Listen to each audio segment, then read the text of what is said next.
খাবি চ। বন্ধুরা দেখুন জ্যাকি খাবার খাওয়ার জন্য দেখেন মাছের মাথা দেখিয়ে ওকে খাওয়াতে হচ্ছে। আয় আয়, পুলিকে দিয়ে আসবো?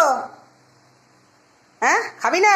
তাহলে দেখ টেবিলে রেখে দিলাম, চল চ চ চ চ। আর রাগ দেখাতে হবে না, চ খাবি চ। আয়, এ দেখ দিয়ে আসলাম। দেখ নিচে চলে যাবো, আসো। দেখেন কত তেল লাগিয়ে ওকে খাওয়াতে হয়, দেখেছেন? মাছের মাথা দেখে কে খাবে এটা? চলো তোমার জায়গায় চলে আসো। দেখুন বন্ধুরা, এখানে জ্যাকির মাছের মাথা দিয়ে ভাত মেখে দিয়েছি, তাও দেখেন দেখেছেন টেবিলে খাচ্ছে আমার শ্বশুরমশাই, দেখেন। আর এই যে ও বসে রয়েছে, মানে ওকে দিতে হবে একটু কাটা, তবে ও শান্তিতে খাবে, তবে সব লাস্টে গিয়ে ভাতটা খাবে।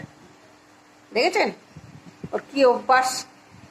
সবার খাওয়া হবে, তারপর ওকে তেল লাগিয়ে লাগিয়ে লাগিয়ে ওকে খাওয়াতে হবে। টাকা দেখ। আর এই কুকুর কি কুকুর বলবেন তো, যে ল্যাপ না দেশি?